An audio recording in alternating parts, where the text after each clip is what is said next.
ni weche chalo nade jo juma oyaore okinyi makawuono walose kaka inyalo ber somo kata somo inyalo ber nade pachoka ka wantiere kodi okinyi makawuono miwane chal mar wach e kaunti ma Migori. Erokamano wiji makare kaunti ma Migori bende kwang'iyo chenro no mar neno jopuonjre duto motimo penj mag klas 8 dhi penj mag klas odhi skunde mag sekondar kata klas 10 ka klas 9 kaachiel kod kuonde tiego moko ma idendo kaka 100% transition. En mano bende ka lipot mawuok kuom migawo ma somo e kaunti ni yango ni nyaka sani kata chakruok mar igani jopuonjre go atamalo 100 duto mane otimo penj mag klas 8 ne odhi skunde go mag sekondar. Kata kamano osebedo ka nitie paro ma opogore opogore kata bende sama gidhi skunde go mag sekondar kaachiel kod kuonde jopuonjre gi be gitieko somo te e sama piny owacho koro tero gi neno ni gidhi kuonde go mag somo. Kwang'iyo lipot no gol kod duol no mochung' ne timo kweno mag oganda e higa mar 2019 noyango ni pod nitie kwan jopuonjre mathoth. Kwang'iyo sub county to Manyatike atamalo 21.6 mag jopuonjre gi ne oweyo sikul nikech midhiero mopogore opogore. Machiel kuom gi en onge mar omenda no mar somo ma bende nomiyo ng'eny koro owe sikul ka bende ma penj maduong' ne to sama koro piny owadwa jopuonjre gi odhi e skund odhi e klasa e skunde mag sekondar kaachiel kod kuonde go mag tiegruok be gitieko sombgi. Mar ariyo penjo bende osebed kipenjo en ni to kuonde mag dhi some kaka mag sekondar bende nitiere kuonde go mag somo moromo. Waseno ywak mpogre koni kod kono wuok kuom jonyuol wuok kuom jopuonj kaachiel mpogre opogore bende ywak ne pok oket ikruok malong'o. Ka bende kiny makawuono wanti kod jagoro mar ruok mar jopuonj NAT e bade ma Migori wadano watwak goni to chenro mar 100% transition osebed kitime bende nitie midhiero to bende nitiere okang' magisegoyo kaka jokanyo mane ni koro ochopo kare kaka bende piny osebiro ka gomni mondo chenro machal kod micro timre. Miya thuolo mondo koro atim twak kode kaachiel adwa ni chakna gi nyingi gi riwruok michung' ne tikonwa ni piny owacho biro ka kete chik chenro mar 100% transition. In kaka ing'iye kaka jasomo chenro ni bose kete tim e yono makare. Erokamano and Rosie Nachieng Wandigi, the Executive Secretary NAT Migori branch. Mokwongo agoyo nuero kamano kuom miya thuolo mondo awach achiel kata ariyo moro e wach mag somo mar nyithindwa mosebedo ka dhi e sekondar. Mokwongo adwa wacho ni serikal ne nitie gi mpango maber to ok ne gihikore. Omiyo kuom ikruok no osebedo ka koro gik moko mane gichano pok odhi kare. Iyudo ka nyithindo mang'eny mokwongo gibedo relaxed nikech onge kaka okang' moro moketnegi mochiwore manyalo nyiso ni ka iwuok ka tidhi kanye to kamidhiye no to ng'ama dhi mi scholarship kata sponsorship.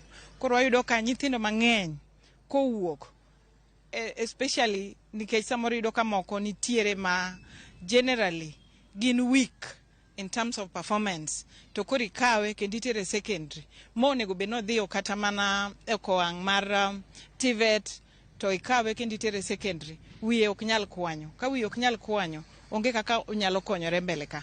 Omiyo chenro no nobedo mana maber ka nyithindo ma bende intellectually inyalo yudo ka ok ginyal perform maber. Koro nonego ketgi okang' kokang' iyudo ka nyathi ma ok nyal tiyudo ka mikete to kikawe mitere secondary to nyiso ni irucho ratiche mar somo ok ong'eyo kako dhi mbele kata duog chien. Koro ng'eny gi weyo school. Ka winji maler itemo wacho ni samoro duoko ma samoro nyalo bedo mapiny e skunde go mag sekondar samoro ikelo gi 100% transition to un kaka jopuonj ang'o ma utim nikech iwacho ni samoro onge ng'ama fuwo. Ang'o ma nyalo monu mondo ugol motimo mapiny ni mondo ukele mondo obed kaka jomamoko? Nyathi ka nyathi nitie kaka onyuole gi weakness ne embe entiere go. Omiyo samoro kitere secondary to kinyal konye. And that is why the government nokelo gimiluongo ni CBC. Ka CBC ka nyathi manyalo timo kata mana weche mag suko directly itere e line no. To kiyudo ka secondary ka titere to ng'ama nyalo konye wach mar suko no onge. Omiyo wayudo ni mano bedo challenge ne nyathi ma onge gi rieko mamalo ahinya. Kuonde mag somo romo nadi kech ikono ji ni jopuonj onego bed ni puonjo jopuonjegi. Kuonde moko aneno ka samoro klas oting'o jopuonje malok kata mana 60. Japuonj kwan jopuonje be nitiere moromo to kuonde mag somo bende nitiere moromo samo keto tim gima chal koda mae tim. Wayudo ni jopuonj tin moyo nyithindo ma wan godo. Nyithindo ng'eny. Kido ka klas achiel iyudo nyithindo ka nitie kata 100 gi wiye. Ma sirkal onego bed ni ging'iyo chenro ni to ka ginyalo kelo jopuonj maber ma gimiwa maber, then definitely duoko maber nyalo yudore. Nikech ka in kata gi nyithindo 20 in a class, to kata mane ok nyal cha inyalo konye. To ka in gi nyithindo 100 to gin 100 to in kod ng'ata achiel kaka japuonj, ok inyal konye maber. Un kaka usewacho nitie midhiero ma ukale, un kaka un stakeholders, un jokanyo go sekta mar somo, un tang'o mutimo, sirikal dwaro mondo kel klese moromo jopuonj, un ang'o musetimo kata mono nego tim mar bero chenro ni mar somo? Wagombo ni mokwongo gindik jopuonj mang'eny. Ko gisekelo jopuonj mang'eny to nyiso ni duoko dhi bedo maber mbele kanyo. Facilities bende ka onge, nitie nyithindo moko manyalo bedo kata mnete yien, japuonj bende achiel. Koro gigo ok nyalre, kigoyo the balancing ok donji. And therefore wadwa kwayo sirkal ni kaber to gimednwa jopuonj. To jopuonj be kobedo remunerated maber, jopuonj will do their work perfectly.